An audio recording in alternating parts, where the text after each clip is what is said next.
오늘 본문 말씀 마태복음 18장 15절로 20절 말씀입니다. 마태복음 18장 15절로 20절 말씀, 하나님의 말씀입니다. 제가 봉독하겠습니다. 내 형제가 죄를 범하거든 가서 너와 그 사람과만 상대하여 권고하라. 만일 들으면 내가 내 형제를 얻은 것이요, 만일 듣지 않거든 한두 사람을 데리고 가서 두세 증인의 입으로 말마다 확증하게 하라. 만일 그들의 말도 듣지 않거든 교회의 말하고 교회의 말도 듣지 않거든 이방인과 세리와 같이 여기라. 진실로 너희에게 이르노니 무엇이든지 너희가 땅에서 매면 하늘에서도 매일 것이요, 무엇이든지 땅에서 풀면 하늘에서도 풀리리라. 진실로 다시 너희에게 이르노니 너희 중에 두 사람이 땅에서 합심하여 무엇이든지 구하면 하늘에 계신 내 아버지께서 그들을 위하여 이루게 하시리라. 두세 사람이 내 이름으로 모인 곳에는 나도 그들 중에 있느니라. 아멘. 참된 교회에는 3대 표지가 있습니다. 첫 번째는 참된 말씀의 전파, 두 번째는 올바른 성례의 시행, 세 번째는 권징입니다. 많은 교회에서 말씀도 전파되고 또 성례도 시행되지만 이 권징은 잘 시행되지 않고 있는 것 같습니다. 왜냐하면 권징을 할 때 권징을 하는 교회나 또 권징을 당하는 사람이나 좋은 마음이 들지 않기 때문입니다. 하지만 교회 권징은 반드시 있어야 하는 것입니다. 웨스트민스터 신앙고백을 보면 교회 권징에 대한 내용이 있습니다. 이곳에서 권징의 필요와 목적을 이와 같이 말해주고 있습니다. 범죄한 형제를 교종시켜 회복하기 위해서, 다른 형제들로 하여금 동일한 죄에 빠지지 않도록 하기 위해서, 온 교회에 퍼질 것으로 우려되는 누룩을 제어하기 위해서, 그리스도의 영광과 복음의 거룩함을 옹호하기 위해서, 하나님의 진노가 멈춰지도록 하기 위해서.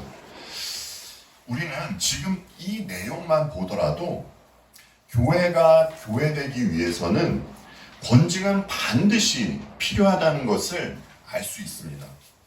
제가 왜 말씀을 시작하면서 이 권징에 대한 말씀을 드렸냐 하면, 오늘 본문 말씀이 권징과 관련이 있는 말씀이기 때문입니다. 권징이 왜 교회의 3대 표지에 들어갈 만큼 이토록 중요한 것인지 오늘 본문을 통해서 한번 여러분과 살펴보도록 하겠습니다. 우리는 지난주에 잃은 양의 비유에 대해서 살펴보았습니다. 지난주 본문 중에 12절로 14절 말씀만 세 번역으로 다시 한번 보겠습니다. 너희는 어떻게 생각하느냐? 어떤 사람에게 양 100마리가 있는데 그 가운데 한 마리가 길을 잃었다고 하면 그는 99마리를 산에다 남겨두고서 길을 잃은 그 양을 찾아 나서지 않겠느냐? 내가 너에게 말한다. 그가 그 양을 찾으면 길을 잃지 않은 99마리 양보다 오히려 그 한 마리 양을 두고 더 기뻐할 것이다. 이와 같이 이 작은 사람들 가운데서 하나라도 망하는 것은 하늘에 계신 너희 아버지의 뜻이 아니다. 그리고 이어서 이제 오늘 본문 말씀이 시작되는 것입니다. 형제가 죄를 짓거든 단 둘이 있는 자리에서 그에게 권고하라는 말씀이 나옵니다. 그런데 이 부분에서 우리가 보는 이 개역개정은 내 형제가 죄를 범하거든 이라고 나와 있는데, 새 번역이나 우리말 성경 같은 다른 번역본을 보면 내 형제가 너에게 죄를 짓거든 이라고 되어 있습니다. 그러니까 본문 이야기는 나에게 어떤 잘못을 한 형제가 있고 내가 피해자로 있을 때에 관한 이야기라는 것이에요. 따라서 이 작은 사람들 가운데서 하나라도 망하게 하지 않기 위해서는 우선 그에게 내가 권고를 해야 한다라는 것이에요. 이를 위해서 해야 할 일이 있습니다. 우선은 죄를 범한 형제와 단 둘이만 만나서 이야기해야 합니다. 그러니까 필립스 성경을 보니까 여기서는 당사자에게만 말해라 이렇게 되어 있더라고요.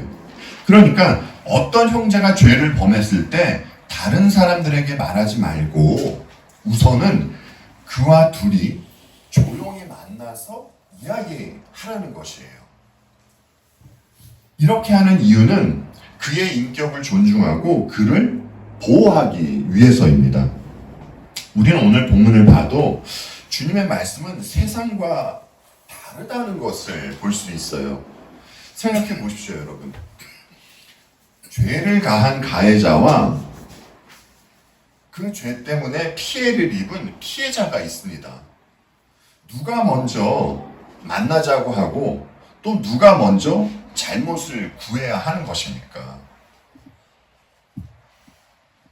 가해자죠.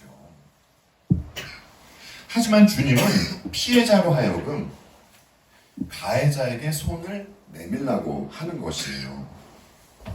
그렇게 형제를 회복시키려고 노력해야 한다는 것입니다. 그런데 형제와 만나서 이야기를 할 때 이제 조심해야 할 것이 있습니다.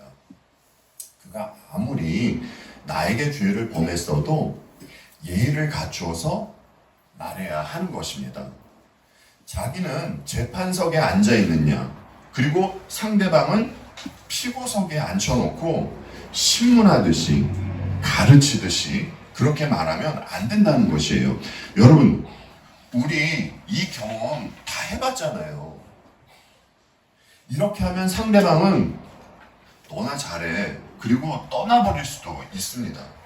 그래서 우리가 만약 이런 일을 할 수밖에 없는 상황을 만나게 된다면 우선 기도해야 한다는 것이에요. 하나님, 저 형제가 자신의 잘못을 깨닫고 돌이키게 하는 것은 제 실력으로는 할 수 없는 것입니다. 하나님의 간섭하심이 절실히 필요합니다. 도와주옵소서. 그리고 형제와 만나서 이야기를 했을 때 그 형제가 말을 듣고 돌이키면 형제를 얻게 되는 것이에요. 이 부분에 있어서 그리고 한 가지 짚고 넘어갈 사항이 있습니다. 그러니까 사람들은요, 때로 형제가 무서운 죄를 범한 것을 보고도 침묵을 할 때가 있습니다. 이것이 형제를 사랑하는 것이라고 생각하면서 말이죠. 하지만 여러분 잘 생각해 보십시오. 이건요, 자기 편하자고 하는 것이지 형제를 사랑해서 이렇게 하는 것이 아닙니다. 형제가 죄를 범한 것을 보고도 침묵하는 것은 간접적으로 자신도 그 죄에 동참하는 꼴이 되는 것이에요. 암묵적으로 그의 죄를 인정하는 것입니다. 따라서 어떤 형제가 나에게 잘못했을 때는 조용히 침묵하고 있다가 좋은 기회를 봐서 그와 조용히 이야기해야 하는 것이에요. 침묵으로 끝나면 안 되는 것입니다, 여러분. 자, 그런데 문제는 자존심 강한 인간들이 순순히 자신의 잘못을 인정하려고 들지 않습니다. 잘못을 합리화하거나 우기려고 하죠. 그러면 어떻게 해야 합니까, 여러분? 이럴 때는. 그가 잘못한 것을 동네방네 떠들고 다녀야 할까요? 아니면 난 내 할 도리 다 했다. 그리고 그 형제에 대해서 신경을 끊어야 할까요? 오늘 본문 16절 말씀 다시 보겠습니다. 만일 듣지 않거든 한두 사람을 데리고 가서 두세 증인의 입으로 말마다 확증하게 하라 라고 이렇게 주께서 말씀을 해주셨어요. 여러분, 잘못을 저지른 사람이 상대방의 권고에 응하지 않았는데 한두 사람이 더 자신에게 와서 이야기를 한다고 그가 자신의 잘못을 시인하겠습니까? 그럴 수도 있지만 안 그런 경우가 훨씬 더 많다는 것 저와 여러분 잘 알고 있습니다. 따라서 이렇게 하는 것은요, 여러분, 두 가지 이유에서예요. 우선은 여럿이 죄를 지은 형제에게 권고하기 위해서고요. 두 번째로는 피해자가 가해자에게 권고의 말을 했다라는 것을 입증하기 위해서입니다. 그러니까 한마디로 말하면 증인으로 서기 위해서인 것이에요. 그런데 이래도 죄 지은 형제가 돌이키지 않으면 어떻게 해야 합니까? 그러나 그 형제가 그들의 말도 듣지 않거든 교회에 말하여라. 교회의 말조차 듣지 않거든 그를 이방 사람이나 세리와 같이 여겨라. 교회에 말하고 그가 교회의 말도 듣지 않으면 이방 사람이나 세리와 같이 여기라고 말씀을 하시죠. 이 말은요, 그를 믿지 않는 자, 불신자로 간주하라는 것이에요. 저희가 이제 다음 주에 살펴볼 말씀입니다만 70번을 7번이라도 용서하라고 하신 주님이 왜 여기서는 교회의 말을 듣지 않으면 세리와 같이 여기라고 하는 것입니까?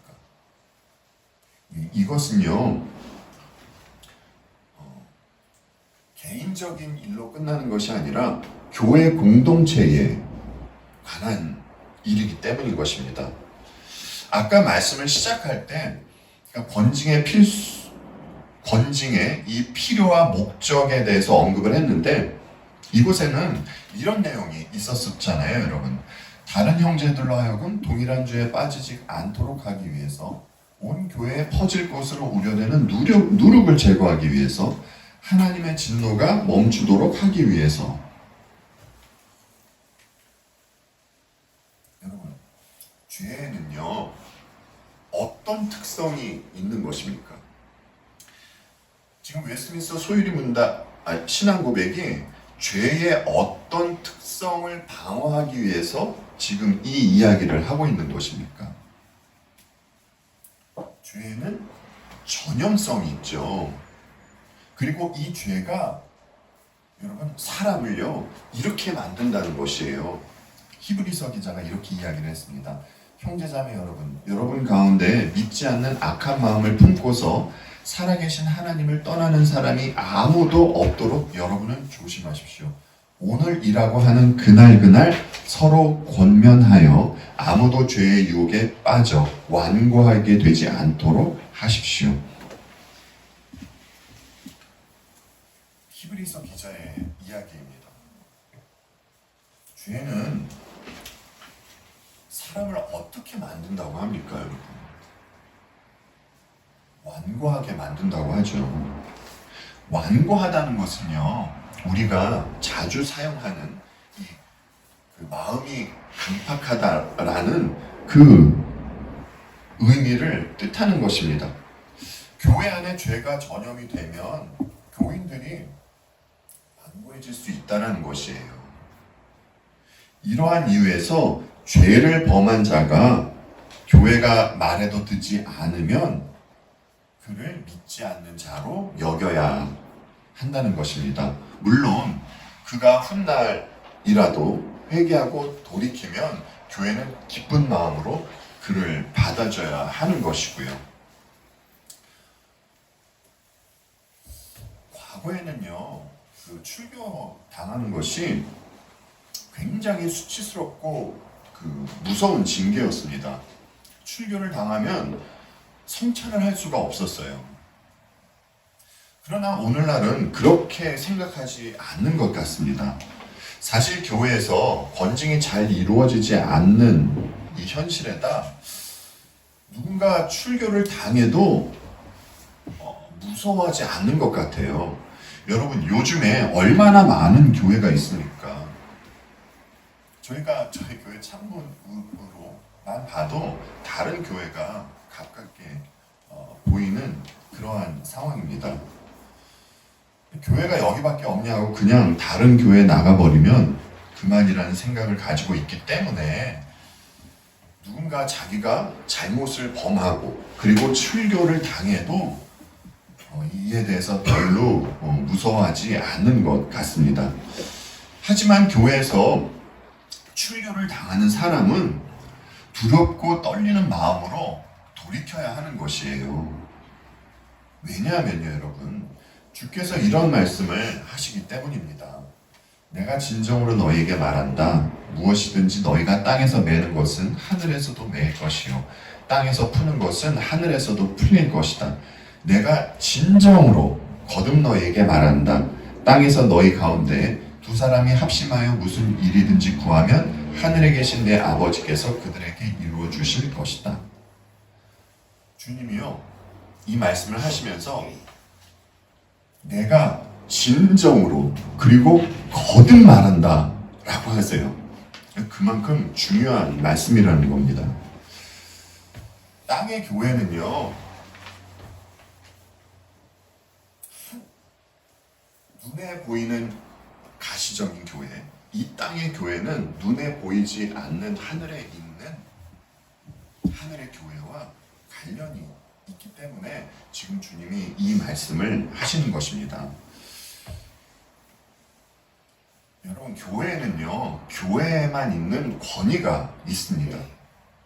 이 권위를 세상에서 준 것이 아니라 하늘로부터 받은 것이에요. 따라서 땅에 있는 눈에 보이는 교회는 그 교회가 대형 교회가 되었건 작은 교회가 되었건 그 교회가 내린 결정을 하나님께서도 인정하신다는 것이에요. 물론 여러분, 이단교회나 사이비 교회 같은 것은 여기에 해당하는 것이 아닙니다. 여러분, 우리는요, 오늘 무엇 때문에 모였습니까? 각자에게 지금 말씀해 보세요. 나는 여기에 무엇 때문에 왔지? 그리고 누구의 이름으로 내가 여기에 왔지? 우리는요, 여러분, 예수 그리스도의 이름으로 모인 것입니다. 이 말은요, 우리는 예수님 때문에 모였다라는 것이에요. 예수님은 두세 사람이 내 이름으로 모여있는 자리, 거기에 내가 그들 가운데 있다 라고 말씀하세요. 그러니까 여러분, 주님은요, 정말 지금 이 자리와 이 자리에 지금 우리와 함께 하고 계신 것입니다.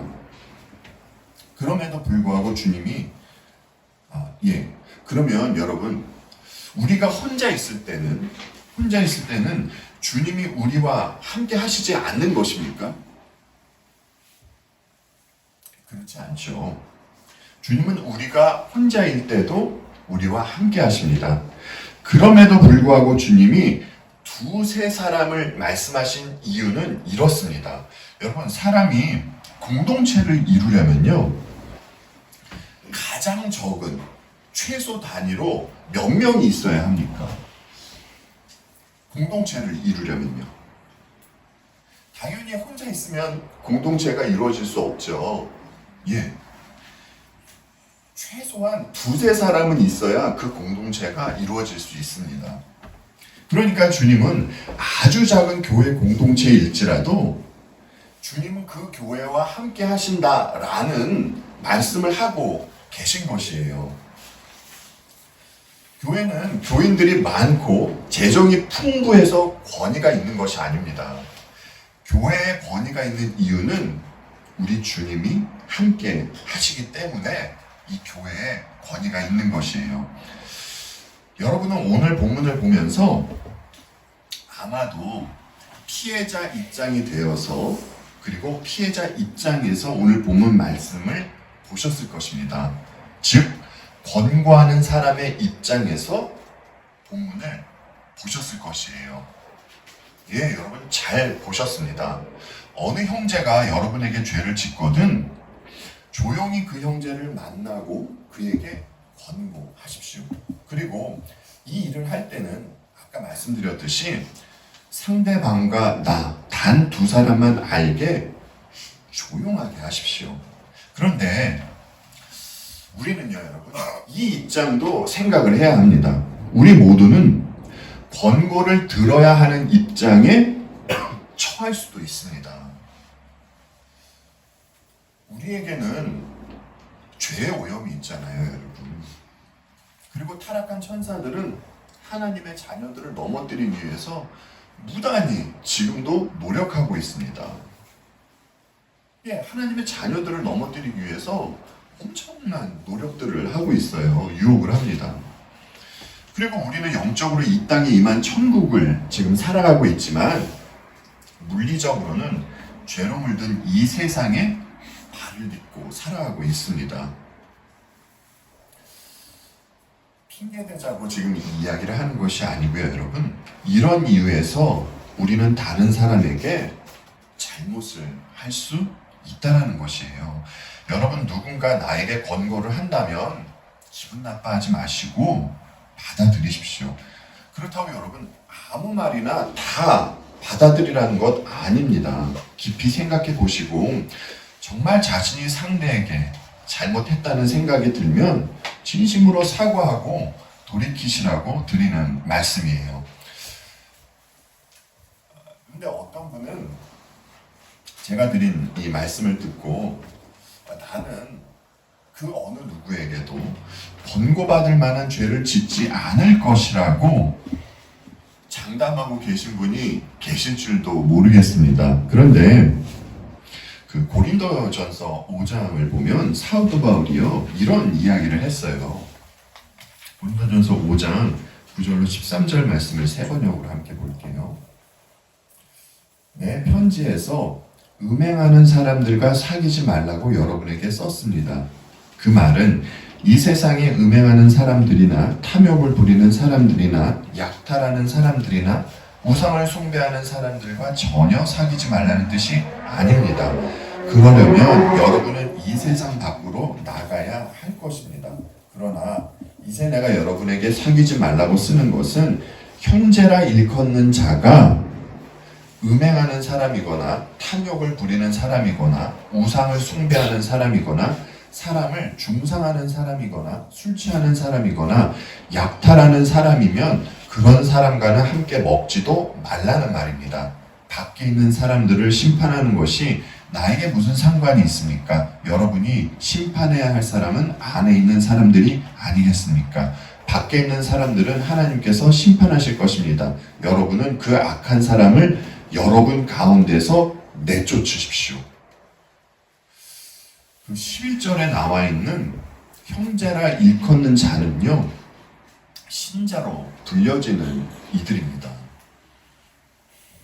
사도 바울은 형제라 일컫는 사람 중에 이러한 증상들이 나타난다면 그들과는 함께 먹지도 말라고 이야기하는 것이에요. 한마디로 그들은 신자로 대우하지 말라는 겁니다. 그런데 사도 바울이 말하는 것에는 지금 저희가 읽은 것에는요 탐욕이 있습니다. 여러분 우리는요 탐욕 부리지 않습니까? 우리도 뭔가를 탐할 때가 있잖아요.